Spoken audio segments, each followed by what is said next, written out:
Merħba lil-semmija ta' Campus FM għaddina it-tini program, għattini parti tal-program tal-lum Agora dejjem fuq l-istazzjon ta' l-Università ta' Malta.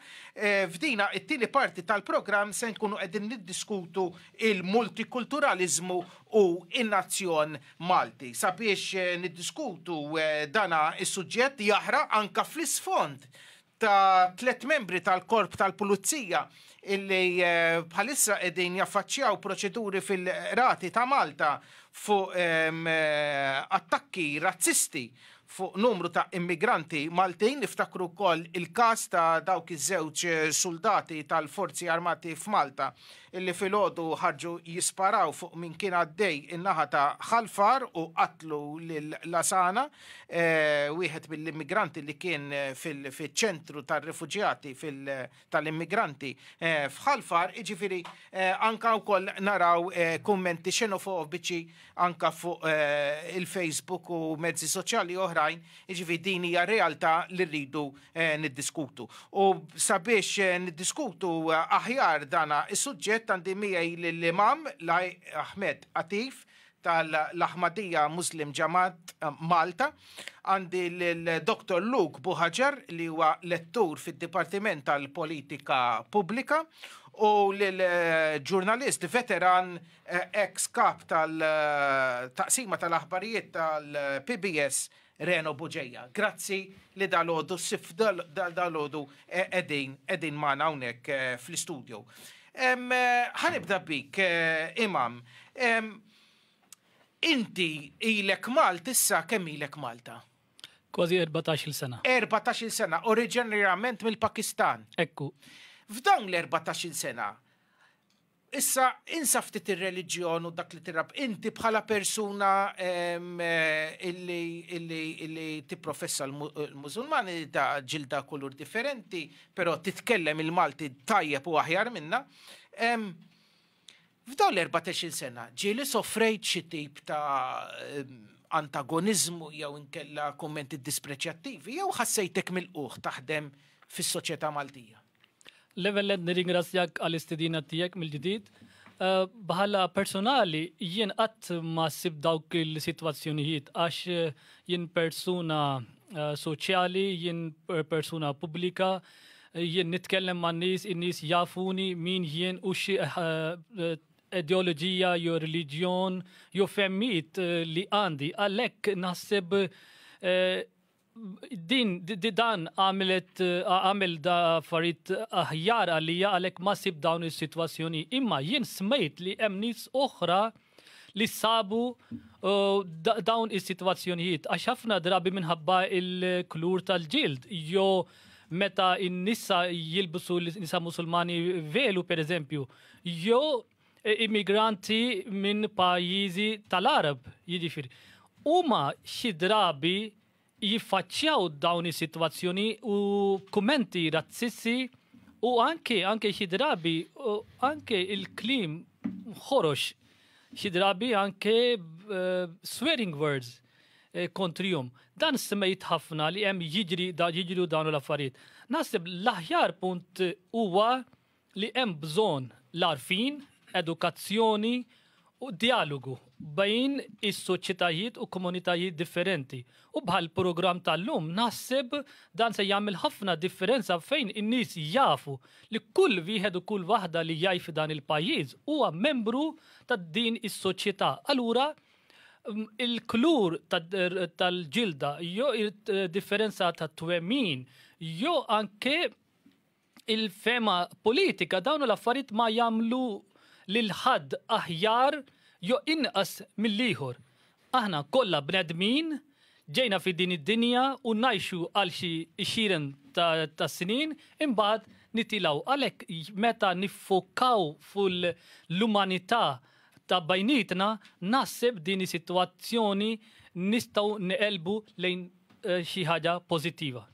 Għal-korrettezza ta' dak li jett, dan huwa programm tal-pubbliku kieku m'hemmx intkom fuq in-naħa l-oħra, aħna maħniex fuq din in-naħa, kitib li wieħed mis-semmija ta' dana il-programm u għalli li jiena kont daqsxejn inġust li appoġġejt l-każ tal-pulizija illi kienu jisawtu l-immigranti bl-uniformi waqt ħin ix-xogħol u il-każ tal-żewġ soldati illi filgħodu ħarġu jisparaw għaliex dawn ma kinux waqt ħin ix-xogħol u fil-fatt wieħed minnhom laqqas kien qed liebes l-uniformi tas-soldati.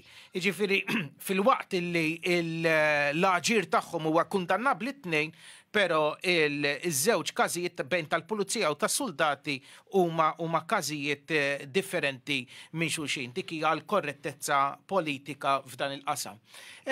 Tisma' l-imam jitkellem bil-Malti, pereżempju, Luke, ma taħsibx li jekk l-immigranti anka biex jgħinu lilhom infushom jintegraw iridu jagħmlu wkoll il-sem tagħhom anka bit-talim tal-lingwa bil-rispett lejn it-tradizzjonijiet fil-waqt li ma jiġħdux dak li huma. Ġifieri l-imam ma mednilux isir Kattoliku. Sawa Mario, grazzi tal-istadina l-net. Iva, ġifieri mill-li smajt mill-imam nitkellem speċjalment anke l-enfasi fuq umanità komuni u anke l-esperjenzi li ġieli li nisimgħu bihom huma reali ta' diskriminazzjoni. Dawk huma realtajiet ġifieri li qegħdin hemm barra. Ġifieri wieħed ikollu juża u ħaniġi għall-mistoqsija tiegħek, wieħed pereżempju riċerka li turi ċertu diplomazija li jkollu jagħmel ta' kuljum xi ħadd li jkun minoranza, kif jidher managing expectations ta' ieħor dik hija ċertu toqol li jkollok iġġor jekk ta' madwarek ma jorukx rispett li ħaqek.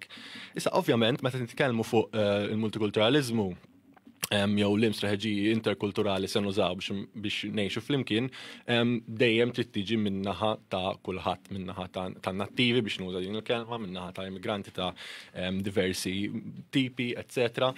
U fl-istess ħin ġifieri naqbel iva li hemm effort li jrid isir minn kulħadd, u fl-istess ħin insom fl-isfond ta' moħħi li jista' jkollok xorta asimetrija fil-poter jew riżorsi ta' dak li jkun. Ġifieri mod inkun jiena u ngħid li bħala Malti li twilet hawnhekk pereżempju li naf in-normi soċjali forsi b'ċertu intuizzjoni at this point għax twilet hawnhekk u nistenna li kulħadd ħajati l-istess effort. Ġifieri iva l-effort min-naħa ta' kulħadd, però ma ninsewx li mhux dejjem hemm ċertu asimetrija kultant fejn jidħol risorsi soċjali, kapital soċjali bejn nies. Dik jridu nżommuha at the back of our minds biex pereżempju argumenti bħal dawn jintużaw biex nissaħħu bejnietna iktar milli biex nitfgħu l-onus pereżempju esklusivament fuq grupp u mhux ieħor. Imma inti anka bħala osservatur, issa mhux biss bħala akademiku, naf li għamilt anka riċerka dwar il-gruppi Maltin u relazzjoni tagħhom ma' l-Arab. U bħala osservatur, ġifieri ir-riċerka tiegħek tirrifletti dak li tara bħala bniedem li timxi fit-triq. Din dejjem mistoqsija kbira. Iva, ġifieri kemm bħala bniedem li miexi fit-triq, kemm mill-lat ta' policies u strateġiji jiġu mnedija, kemm mill-lat ta' data li wieħed jakkwista, hemm ċertu kultant ikun hemm ċertu konverġenzi jew diverġenzi interessanti. Issa jekk nitkellem mill-lat tiegħi bħala bniedem, xi ħaġa li laqtitni anke fl-qal l-imam li hija punt importanti ħafna ġifieri l-enfasi fuq li ngħixu flimkien, li mbagħad hemm ċertu kunċetti li jinfiltraw fid-diskors tagħna. Pereżempju, wieħed mill-keywords li ntużaw anke għallum kien in-nazzjon li huwa kunċett interessanti fis-sens li huwa jista' jiġi problematizzat. Naraw ħafna daw id-diskorsi jvarjaw, pereżempju, u li narawhom jidħlu fl-esperjenzi tagħna. Ġifieri n-nazzjon x'jagħmlilna Maltin fil-każ tagħna. Hekk qed tirreferi meta tgħidli il-kelma nazzjon, x'jagħmilna Maltin jew jekk tkun fl-Italja, x'jagħmlek Taljan, jekk tkun fil-Pakistan, x'jagħmlek Pakistani? Nistgħu nieħdu nazzjon fis-sens lej tiegħu, fis-sens li għandek grupp ta' nies li qed jaqgħu taħt gvern partikolari, però iktar minn hekk it is an imaginary, it is a construct fis-sens of a people sharing a common history or ethnicity, dik it-tip ta' idejat illum il-ġurnata jekk ħandaħlu qed niċċitaha fis-sens ta' appartenenza għal nazzjon, irridu nirreveduhom, ġifieri irridu nimxu lejn kunċetti li jgħinu l-proġett li ngħixu flimkien iktar b'mod tajjeb. Reno Buġeja mill-naħa tal-esperjenza ikonika tiegħek fil-ġurnaliżmu. X'inhu s-sem tal-ġurnaliżmu pjuttost tradizzjonali, ġifi radio, televizjoni, gazzetti online ukoll, biex jeleb ix-xenofobja mxerda fuq il-mezzi soċjali llum. Grazzi tal-istedina, Mario, qabel niġu għal din ir-risposta għat mistoqsija tiegħek, nixtieq nagħmel ftit osservazzjonijiet. Qegħdin ngħixu f'dinja globalizzata li hija imposta mill-argumenti politiċi u ekonomiċi, iżda din mhux bil-fors tbiddel il-problema u twassal biex ikonna multikulturalizmu. Ma naħsbux li Malta hija l-uniku waħda li għandha dawn id-diffikultajiet li għandna nagħmlu kull mezz biex nelbuhom. Però jekk tara kif marru pereżempju il-Maltin li emigraw, jiena kelli okkażjoni narhom fl-Awstralja, kelli okkażjoni narhom fl-Amerika, xorta baqgħu klikka għalihom u xorta ma nħoss li hemm integrazzjoni sħiħa. Ġifieri din mhix problema tagħna. Jekk immorru naraw l-Amerika fejn allura naraw razziżmu istituzzjonalizzat u rajna pulizija joqtlu nies ta' kulur għaliex huma nies ta' kulur, meta ma kienx hemm bżonn li jkun hemm dik l-aggressività, ġifieri rajnihom. Issa inti fl-introduzzjoni tiegħek ġustament għamilt l-argument fuq dal-pulizija u s-soldati li huma mixlija b'dawn ir-reati serjissimi. Ma rridux nagħtu l-impressjoni li l-forzi armati kollha jew il-pulizija. Importanti u grazzi. Qegħdin jagħmlu dawn l-affarijiet. Issa ħa niġi għar-rol tal-medja. Il-medja jekk nosservaw xiġri fil-mainstream media hija li meta jkun hemm każi li jinvolvu nies ta' kulur jew nies barranin,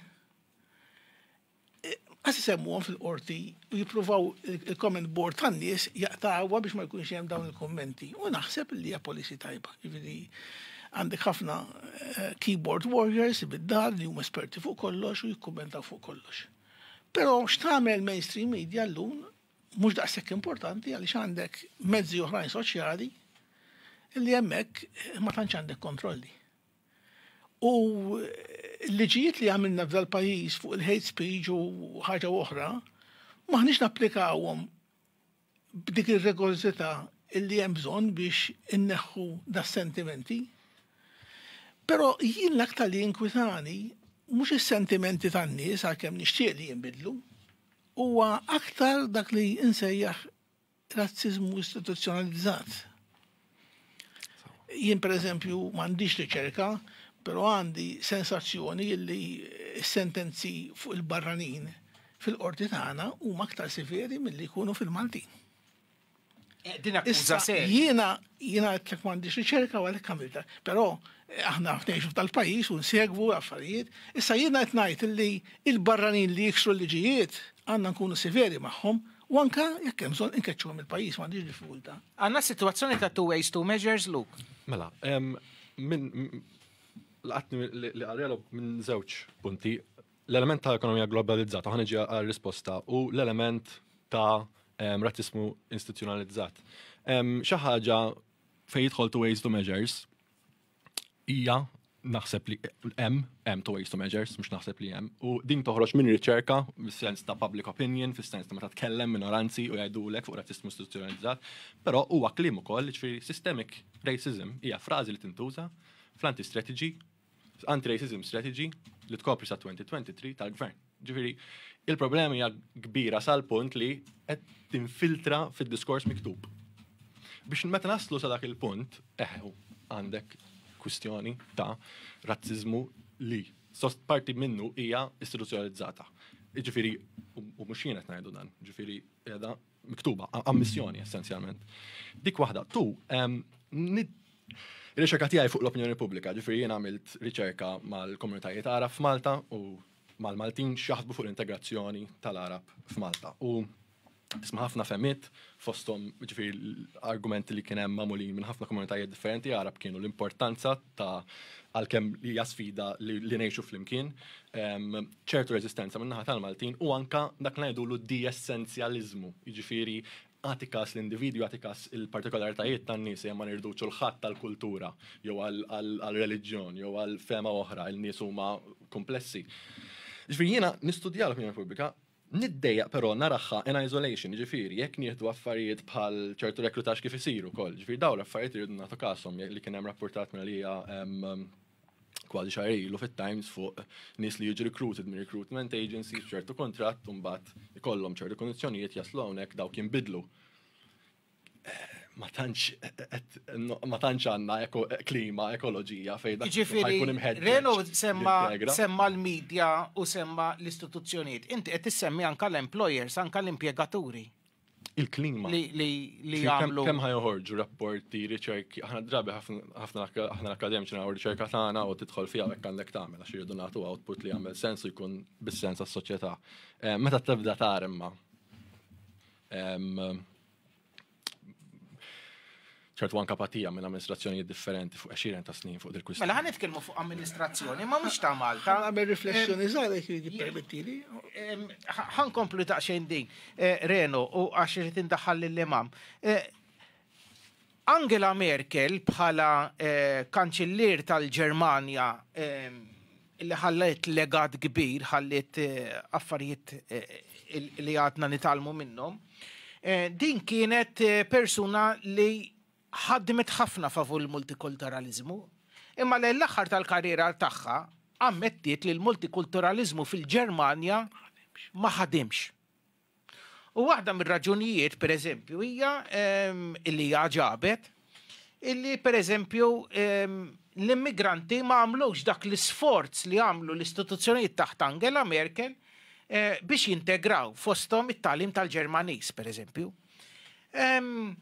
Inti bħala imam u bħala persuna Pakistani li tgħix Malta,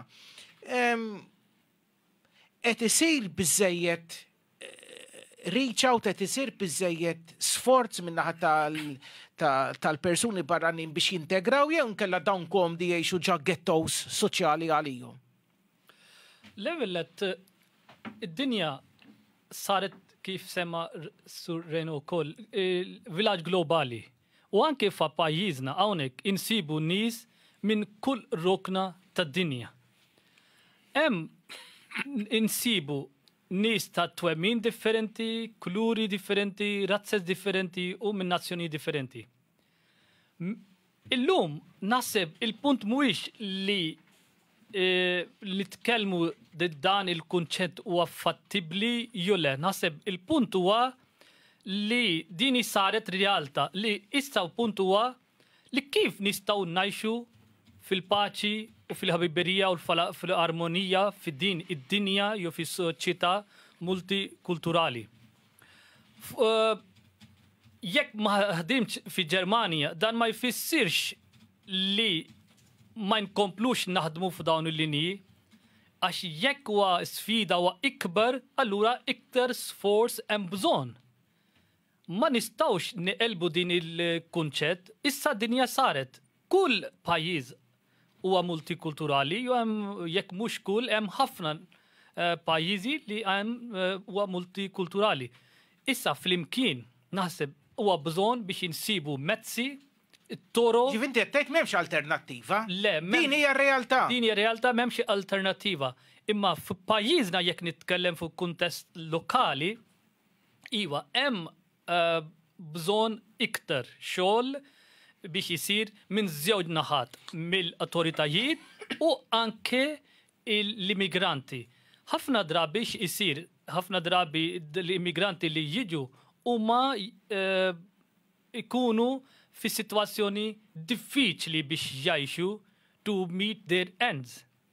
Allura ħafna fokus tagħhom biex kif jistgħu jgħixu ħajja normali.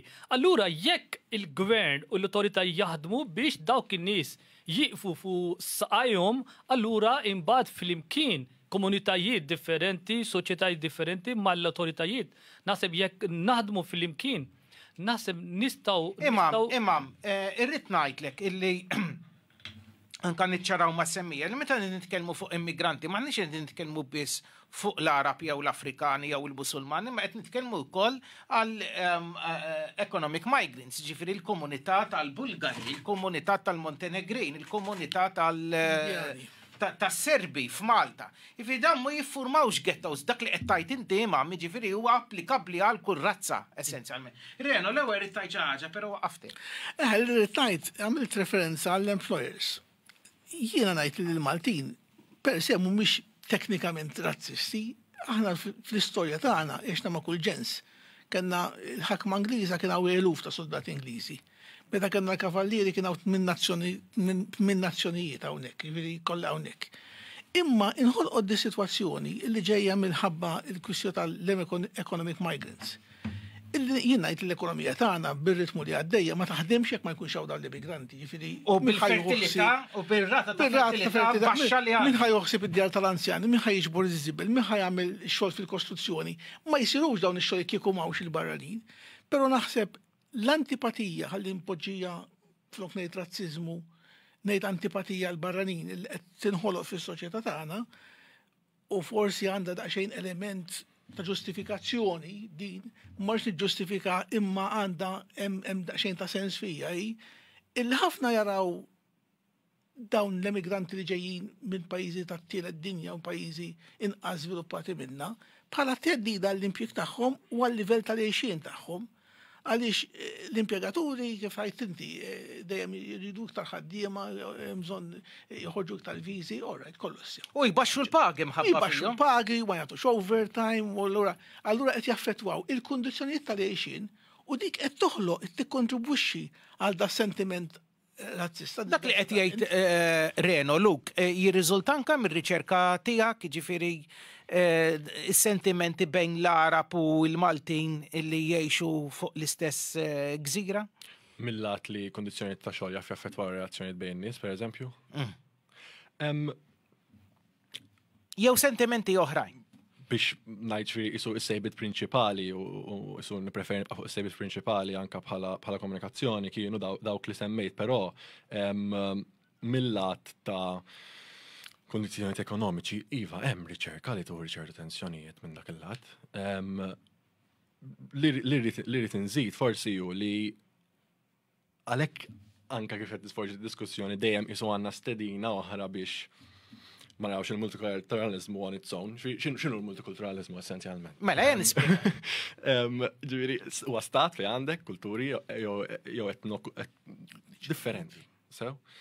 Però hemm definizzjoni oħra wkoll li hija interessanti tal-multikulturalizmu li tħares lej dawk il-gruppi li fis-soċjetà huwa mqarm minimament relevanti politikament. Jew minħabba numru, jew minħabba ġifieri jekk pereżempju jkollok persuna waħda differenti milli jkollok komunitajiet differenti. U naħseb dik li rridu naħdmu lejha li proġetti politiċi, proġetti ekonomiċi huma x'inhuma soċjali ma jibqawx ma narawx aħna huma jew ma narawx pereżempju gruppi differenti jaħdmu għal. Ma dan mhux toħlom Luk. Mhux toħlom int. Ma naħsibx, ara jiena stess. Ġifieri tisma' l-Malti jitkellmu mhux huma waħna jitkellmu. Skont li min nisma' però, u ħana dik eżempju, ġifieri din is-sosjetà tajba. Inti l-ewwel staqsejtni anke mill-esperjenza tiegħi. Nara distak anke bejn l-esperjenza tiegħi u ta' nies ikbar minni fej forsi ċirki ta' ħbib tiegħi huma iktar imħaltin etnikament u kulturalment. Ġifieri ċertu affarijiet. Mela inti qed tiddaħħal li l-variable tal-età. Hemm ukoll il-variable tal-kwalifika, ġifieri inti ċriki tiegħek huma nies illi huma gradwati u f'ċertu livell jew inkella u nies li jaħdmu iktar l-isfel fil għax din tagħmel ukoll differenza. Minn kollox. Ġifieri. Ma din ukoll ma taqbel miegħi tagħmel differenza jekk intix għandek ħafna opportunitajiet jew inqas opportunitajiet kif tara l-barrani. U żgur, ma wkoll ma batanka tara ċertu affarijiet, u naħseb minx l-unika Malti nħossa di, ġieli jkun hemm aspetti partikolari tal-kultura jew l-istituzzjonijiet tagħna fej ma nkunx naf eżatt kif għandi. Għaw bidla rapida f'soċjetà, ma anke jien ġieli ma jkollix aċċess totali għal kif jaħseb il-Malti. Xiġifieri kif jaħseb il-Malti. Kif tarana naħsbu aħna? U komplessità. Imam, ġifieri inti ħattina perspettiva. Isu daqsxejn minn barra, però minn persuna illi tgħix magħna. Kif jaħseb moħħ il-Malti? Qabel biex inwieġeb din il-mistoqsija, jien rid biex ħafna jekk mhux ħafna hemm nies li jasbu din il-multikulturalizmu bħala teddida.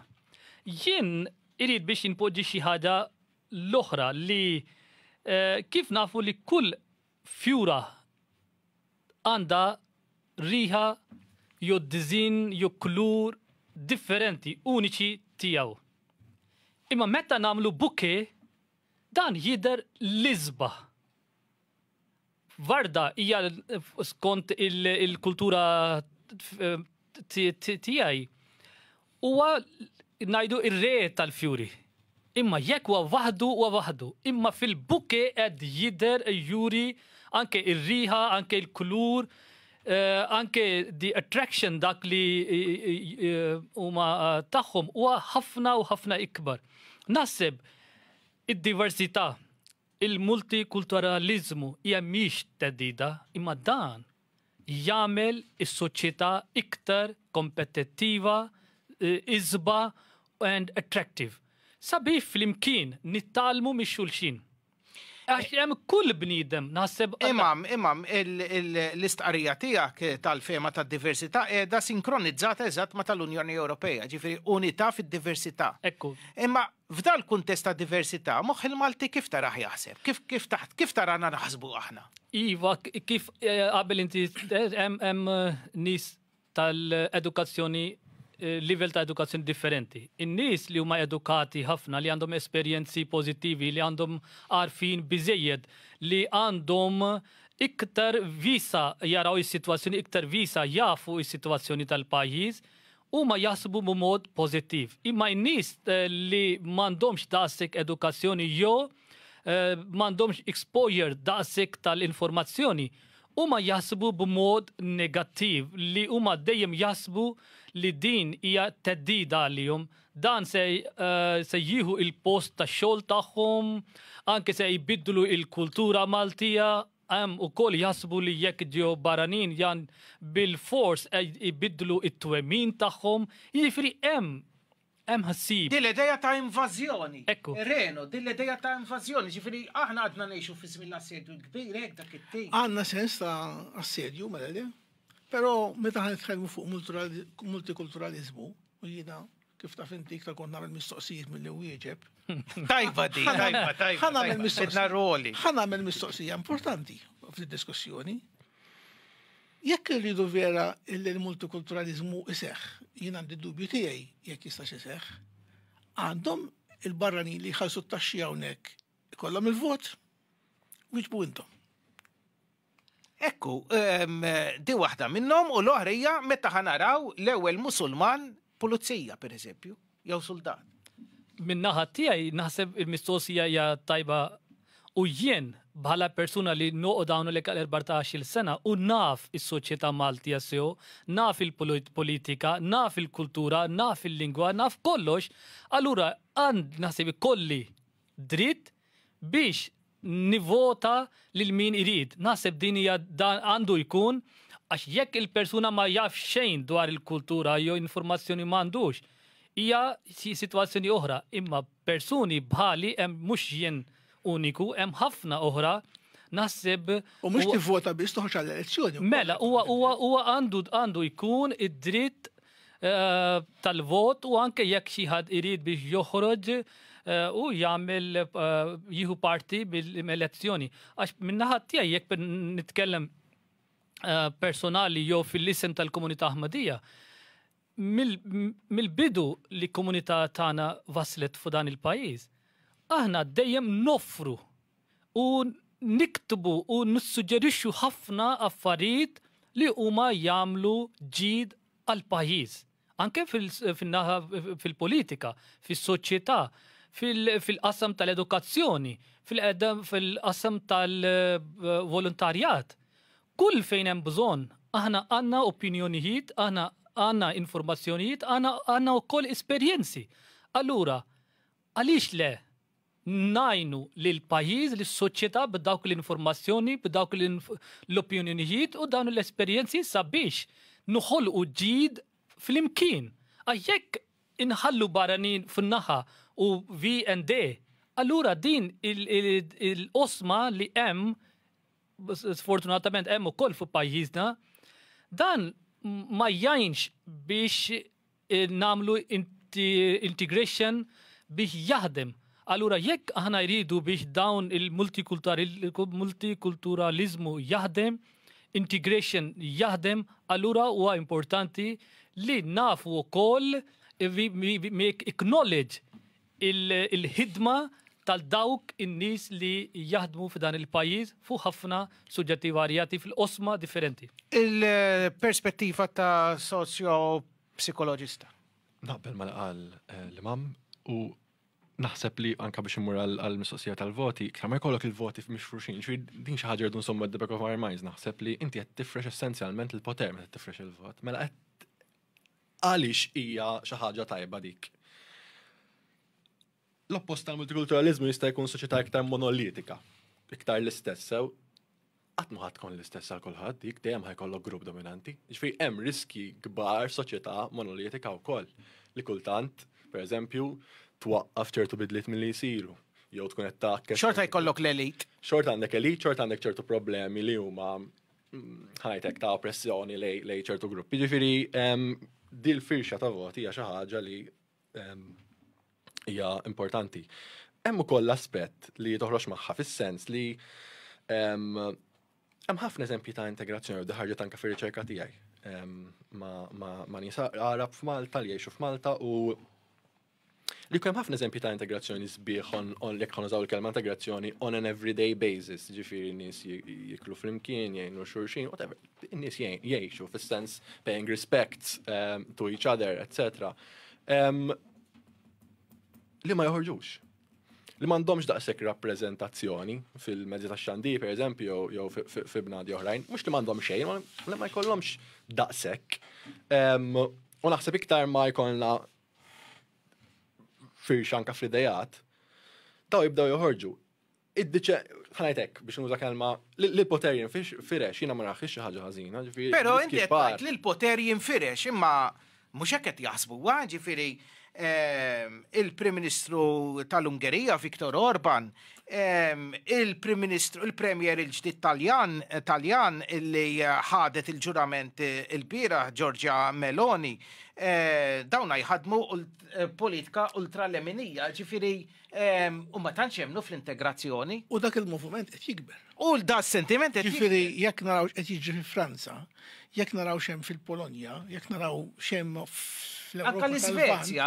Fl-Iżvezja, anka l-Iżvezja li kien pajjiż li ħaddan il-multikulturalizmu, ġifieri dawn mhumiex risposti sempliċi illi naqdu u ngħidu iva ħajjiġri hekk, għaliex naħseb li hemm backlash minn dan in-nazzjonaliżmu, dan huwa nazzjonaliżmu fil-verità ta' Urban u ta' Meloni, illi twassal din. Nazzjonaliżmu, kif spjegah Luke? Illi jimbena fuq il-mejt illi aħna komuni, aħna l-istess, u aħna għandna l-istess poter li mhux vera. Ekku, imma insomma dawn għandhom ukoll valuri oħrajn, il-valuri tal-familja, il-valuri hemm taħlita ta' affarijiet illi jimnew ma' xulxin. Imma dak li qed jiġri f'dal pajjiżi fejn hemm antipatija kbira għall-barranin, Viktor Orban m'għandix ċans li jaċċetta barrani wieħed f'pajjiżu, ġifieri hija sitwazzjoni reali. Hija tajba, jiena ngħid li mhix tajba, imma rridu noqogħdu attenti għaliex kull pass maġel jista' jġib reazzjoni iktar. Però l-politiku rrid jieħu deċiżjoni, jew. Xi kultant min issa issa ta' jkollok dajsa pereżempju għala kriżi umanitarja. Il-politiku rrid jieħu deċiżjonijiet għandu responsabilità tad-deċiżjoni, imma kif kont titħadder fl-ewwel parti tal-programm. Il-politiku għandu responsabilità ta' viżjoni, ta' strateġija, imma għandu wkoll responsabilità ta' issa immedjata. Ġifieri hemmhekk hemm da' sentimenti imħaltin, ġifieri naraw il-problema tal-immigrazzjoni li ġejjin bid-dajjes. veru hemm traffikanti, iva naħseb li veru hemm traffikanti, dawn għandhom jiġġustifikaw ir-reazzjoni li hemm mhux f'Malta biss fl-Ewropa kollha x'qed tagħmel Frontex huwa pjuttost reazzjoni sa tiġi kritikata mid-darba u elf. Imma fil-verità hija reazzjoni għal din is-sitwazzjoni li inti għandek ukoll traffikanti li qed jagħmlu dal-business mill-immigranti. Firri hemm dawn il-linji fini biex ngħidlek illi meta jinqabżu joħolqu dawn is-sitwazzjonijiet kważi esplosivi. Luke. F'rigward ta' nies bħala Orban, etc. Iva, dan it-tip ta' backlash huwa problematiku. Bla dubju li hemm ħafna ħanajtek ħsieb li jrid isir fuq bnadi xelugin jew arċentristi fuq kif timmanagġja dan l-aspett ta' soċjali bla dubju, ġifieri dawn huma affarijiet komplessi ħafna kif qal Reno. U ħanajtek, li jolqotni ju li meta inti tara dan it-tip ta' backlash għandek element dilemmatiku politikament, fis-sens li hemm affarijiet li tittatwa. Imma mbagħad hemm affarijiet li you have to err on the side of jew incrementalismu jew ċertu gradwalizmu li inti tagħmel affarijiet iktar step by step u tilħaq tippreżenta pożizzjoni pereżempju u tilħaq anka tħu l-fil tan-nies, ġifieri din dejjem hija dilemmatika għax għandek hija kwistjoni fejn kif tmiss magħha jekk mhux qed nitkellmu fuq diets fil-Mediterranja, jekk qed nitkellmu fuq nies li qed jgħixu hawnhekk, għandek ħajjiet li qed jiġu impattati b'mod super dirett. Ġifieri għalhekk hija dilemma li dan it-tip ta' backlash dejjem joħloq f'min qed jagħmel pereżempju riċerka u qed jipprova jagħmel jura s-soċjetà b'mod li għall-inqas ma jħux miżuri drastiċi li pereżempju jeskludi grupp partikolari, joħolqulek problema li hemm bżonn iktar ħsieb anka hemm bżonn kreattività ideoloġika biex tikkumbattih. Tajjeb, Luke. Dawn mistoqsijiet qal ħafna.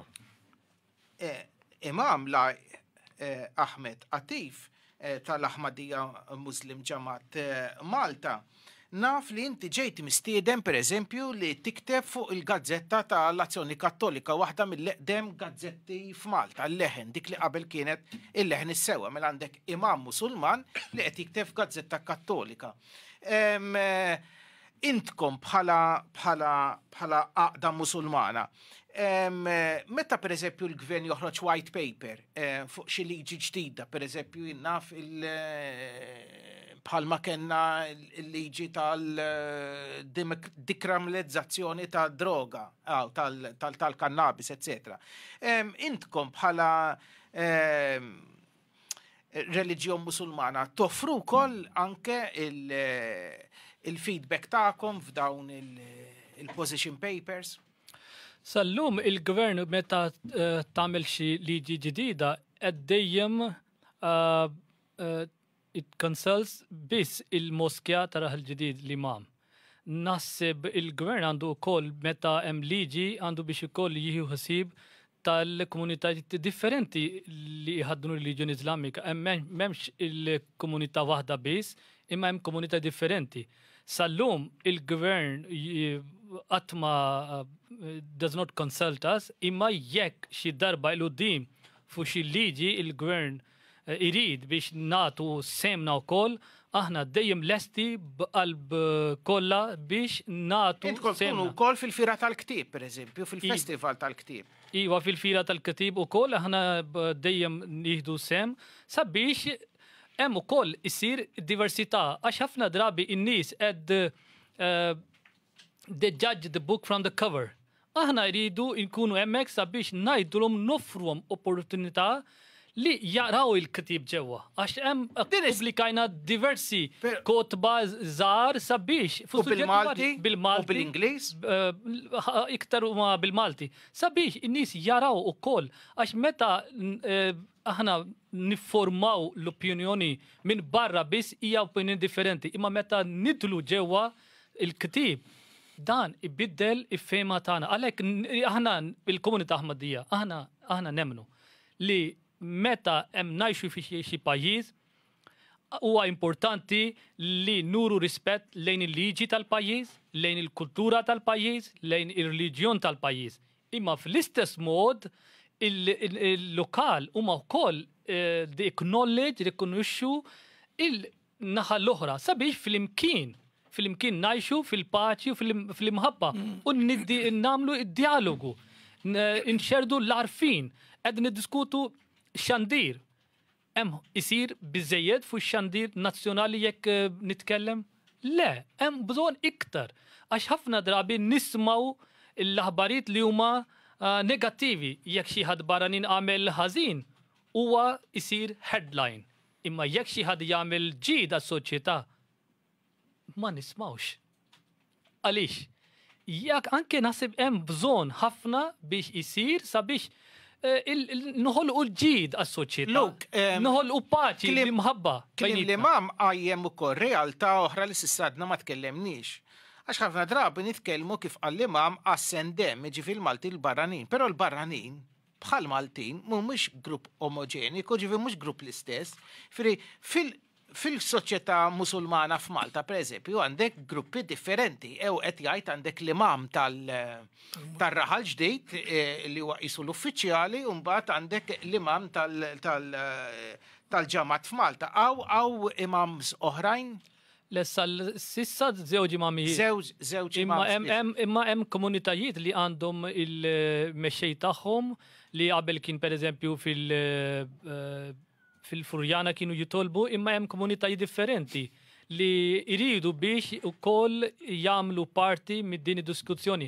Min-naħa tiegħi punt żgħir li meta hemm xi liġi ma nistgħux il-gvern ma jistidnix lilna sabiex nagħtu l-opinjoni tagħna, imma bin-naħa tagħna aħna niktbu fil-gazetti fuq dawn is-suġġetti u nisprimu l-opinjoni tagħna sabiex il-messaġġ min-naħa tagħna ukoll jassal fejn għandu jassal. Ġifieri, Luke, ġifieri, pereżempju, qegħdin ngħidu għandna żewġ imams f'Malta ta' Musulmani imma ta' jisom fazzjonijiet differenti. Jien għamilt riċerka dwar il-Filippini f'Malta u għaw xejn inqas minn 5 gruppi differenti li jirrappreżentaw l-interessi tal-Filippini f'Malta. Ġifi, il-barranin biex nsejħulhom hekk, laqas huma grupp omogeniku bejniethom ukoll għandhom fazzjonijiet differenti.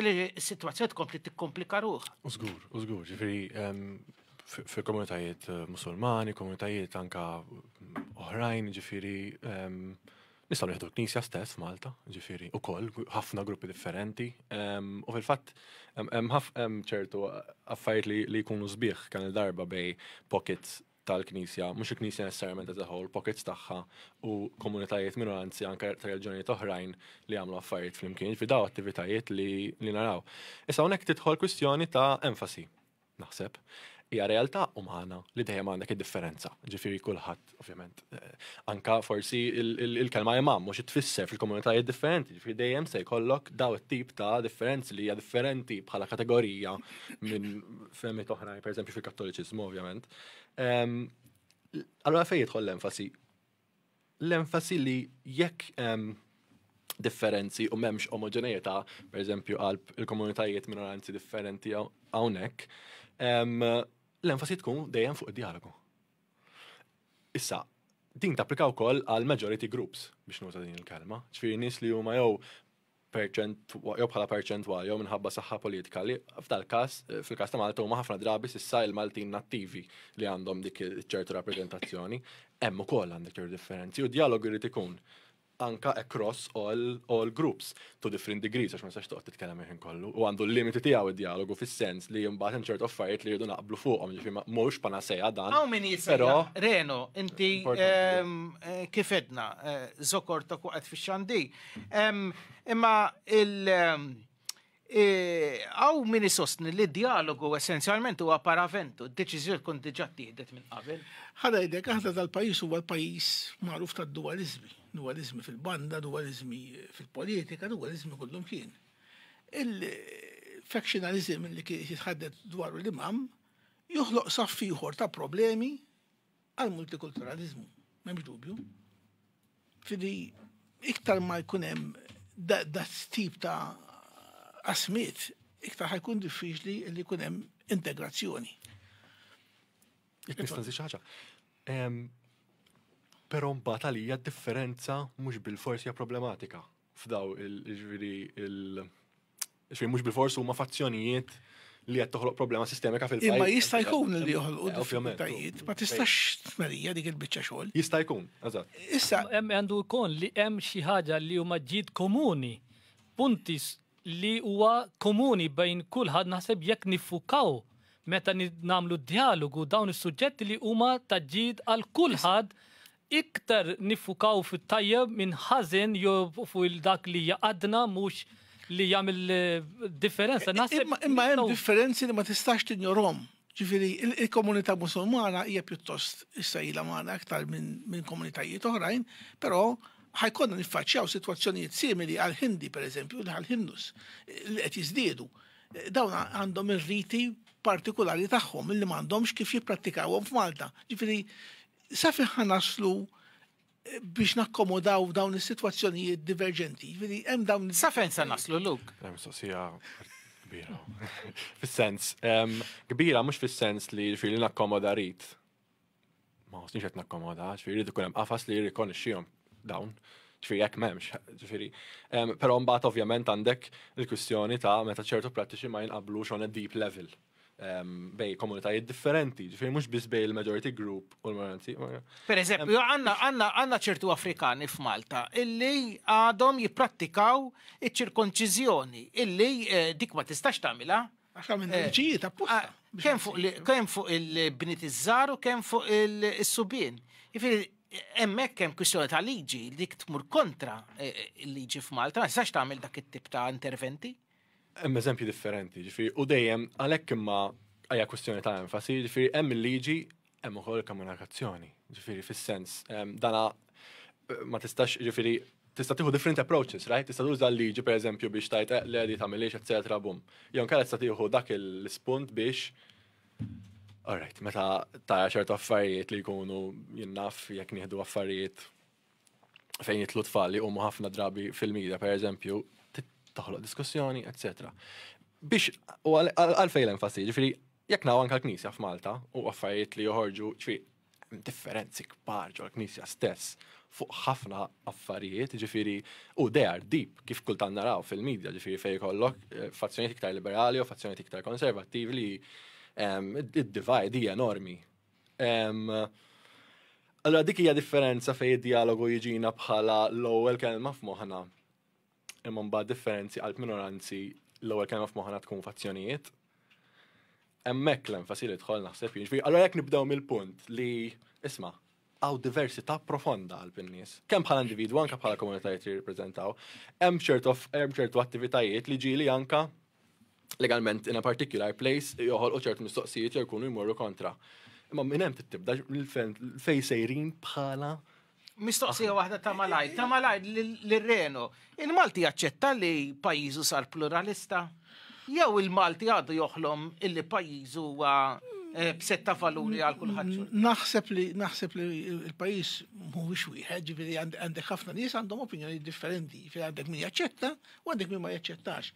Però aħna dejjem ngħidu li l-familja pereżempju hija laboratorju soċjali importanti. Jekk naraw pereżempju iż-żwiġijiet imħalta li saru f'dal pajjiż, xi riżultat kellhom f'dik li integrazzjoni? Naħseb li din tiġi riċerkata tajjeb, jien ilu kont għamilt programm sħiħ fuq żwiġijiet imħalta bejn Musulmani u Maltin. Hemm esperjenzi mħaltin. Mela ħan nitfaħħa fuq l-imam. Interessanti il-lingwa Maltija. Illi il-kelma mami bil-Malti hija semitika om. Imma l-kelma missier ġem il-kelma missier Franċiż li tfisser mister. U dan huwa l-laboratorju soċjali li qed jgħid tal-familja illi tradizzjonalment kienu ħafna żwiġijiet imħalta f'Malta anke sa minn żmien Kavalleru qabel fejn normalment il-parti femminili tkun Maltija u jkun il-parti maskili li tkun barrani li ħadd fajla Maltija. Din il-kwistjoni tal-familja tat-taħlit fi żwiġijiet kif tħares lejha Emma? Nasib huwa punt importanti li l-żwiġijiet imħaltin għax meta fi żwieġ, fi relazzjoni, in-nies jifmu ix-xulxin iktar. U dan għandu jkun Reno ma jabilx miegħi naħseb.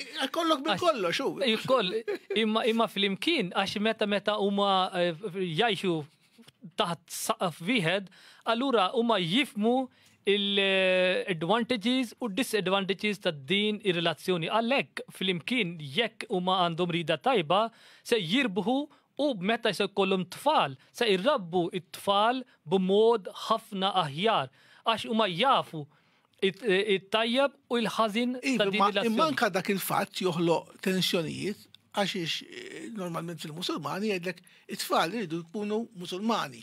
U jekk il-mara ma tkunx Musulmana jibdew daqsxejn it-trakki. Dawn is-suġġetti qabel iż-żwieġ għandhom biex jiġu iddeċidi.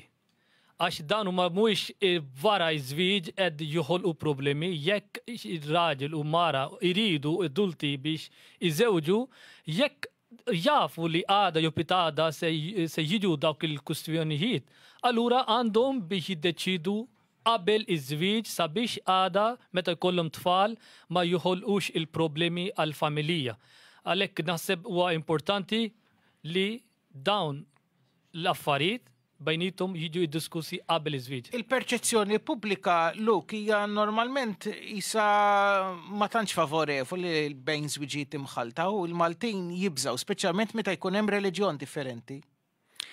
Mill-lat ta' perċezzjoni pubblika fuq id-diversità toħroġ data diskoraġġanti, ġifieri hemm element ta' sens ta' biża' minn dak il-lat.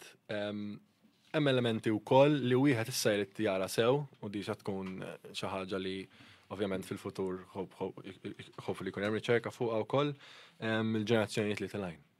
Ġifieri dik jiena naħseb hemmhekk spunt ġifieri li huwa importanti fis-sens tal-argumenti li jsiru. Inti dejjem trid tara li min qed jgħix iktar flimkien kif tanka qabel tal-età. L-idejat se jkunu qed jiġu maġuni b'mod differenti, ġifieri x'kien ifisser integrazzjoni, multikulturalizmu, nazzjoni u patriottiżmu dawn il-kliem kbar li actually huma sinifikanti ħafna f'ħajjitna ħajbqa' jinbidel mal-ġenerazzjonijiet. Ġifieri u kif jinbidlu daw il-kliem, naħseb il-perċezzjoni tinbidel. Issa l-fejn se tmur. Ma nistax ngħid li nista' ngħid u li anke jekk nieħdu pereżempju daw il-każijiet ta' intermarriages, hemm stances, l-aħħar punt, hemm stances dejjem awtoritarji f'kull reliġjoni u ideoloġija dejjem ħassib dik il-fazzjoni iktar awtoritarja. Imma nistgħu naraw fuq dak il-binarji il-problemi iktar milli ma nagħmlu enfasi li dan jinsab pereżempju qalb xi ħadd partikolari at the exclusion of someone else. Dejjem ħassib fringes iktar autoritarji għamel kif qed ngħidlek jien u daqshekk jew xi ħadd jagħmellek jien naf. Isma' dan li hemm tallum deal with it speċi. Għandek ħafna idejat bħal dawn fis-soċjetà. Naħseb iktar ma jkun hemm diversità, daw inqas jista' jagħmlu l-punt. Pereżempju, dal-aħħar kien hemm anke fuq kwistjonijiet bħal tal-abort, pereżempju, frazzjoni żgħira pjuttost fringe Malta reliġjożament li ħadet passi kriminali kontra min ma jaqbilx magħha. Ġifieri dejjem għandek fazzjonijiet li dialogu ħajamlu l-limit tu early-on. Għandek Reno mbagħad il-konklużjoni fidel l-imam ma ħafna jsostnu li llum qegħdin fit-tiranija tal-minoranza fuq il-maġġoranza. Ġifieri kollok minoranza li trid timponi l-idea tagħha fuq il-maġġoranza. Jiena ma nemminix di situazzjoni, ġifieri jiena nemmen li jien ma ħossniex meddet mill-barranin f'Malta. Però rajna dil-ġimgħa stess li għaddiet għaliex xi ħadd tapplika biex ikun hemm moskeja ħalluqa, nġibu skuża biex ma jkunx hemm din il-moskeja wax traffiku wax. Naħseb li hemm reżistenza naturali, però nifhimha biex naqbel magħha nifhimha. Għaliex kulħadd għandu le ma naċċettaħiex, minn xi ngħid li naċċetta. Tifhimha ma taċċettaħiex. Nifhimha iva, ma nifhem kollox, ma mhux bil-fors naċċetta kollox. Imma mill-banda l-oħra ma ħossniex meddet mill-barranin dawn li jgħidu isma' Malta ħassir tal-barranin. Issa hemm problema li forsi veru rridu nirriflettu fuqha. Illi kellna politika u sa ċertu punt m'għadix riflessa fil-ħaddiema immigranti illi għandna ghettoization, Marsa, Birzebbuġa. U allura hemmhekk inħolqot isu San Pawl il-Baħar. San Pawl il-Baħar. Imma San Pawl il-Baħar hemm taħlita. Hemm di sitwazzjoni li jisu hemmhekk no-go zone għal-Maltin sar. Dak huwa ħażin, imma dik hija l-ghettoization li kkrejajna aħna stess bil-politika li ħaddimna għal ħafna żmien. L-aħħar kelma l-imam. Il-punt li jien irid biex ngħid li anke fil-familji, anke fil-qaraba, anke f'żewġ aħwa, żewġ ħabib, fil-kull organization hemm għandna differenzi, imma l-aħjar ħaġa huwa li ma jinħallux dawn id-differenzi jaqsmu bejnietna. Allura huwa importanti li meta ngħixu fis-soċjetà multikulturali ejju nużaw dawn il-valuri ta' rispett u l-imħabba u nipratikawhom sew ma' xulxin sabiex fil-imkien ngħixu fl-armonija u l-paċi. Għalhekk nas il-motto tal-Komunità Ahmadija hija tagħmel ħafna ġid fid-din is-sitwazzjoni li hija imħabba għal kulħadd u mibeda għal ħadd. Ekku, u mill-lat ta' filantropiku intkom tajdu li meta inti tagħti kif qiegħda. Meta tieħu timla idejk, meta tagħti timla qalbek. U b'dawk il-kelmiet aħna ngħidulhom denin, wise men, the words of a wise man, tal-bniedem deni, aħna naslu fit-tmiem ta' programm ieħor tal-sensiela Agora, grazzi lill-imam Laj Ahmed Atif tal-Ahmadija Muslim Ġamat Malta, l-Dr. Luke Buħaġa u l-ġurnalista Reno Buġeja. Illum it-tekniċi tagħna tal-lum kienu Reden Abdilla u Jan Kawki. Nirringrazzjakom u l-appuntament tiegħi għal magħkom is-semmija u għal bħallum 8 ijiem. Sa dakinhar is-saħħa u s-sliem.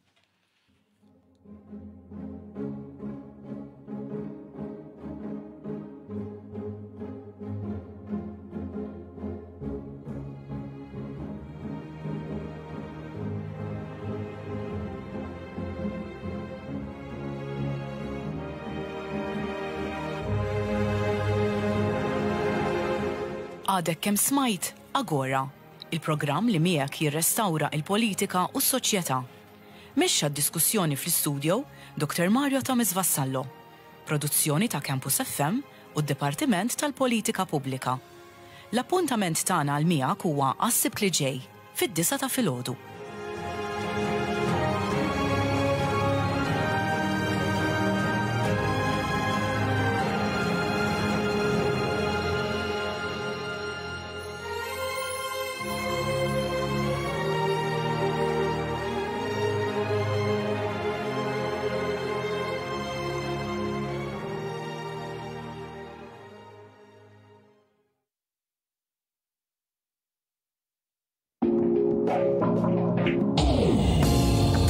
Journey through my mind.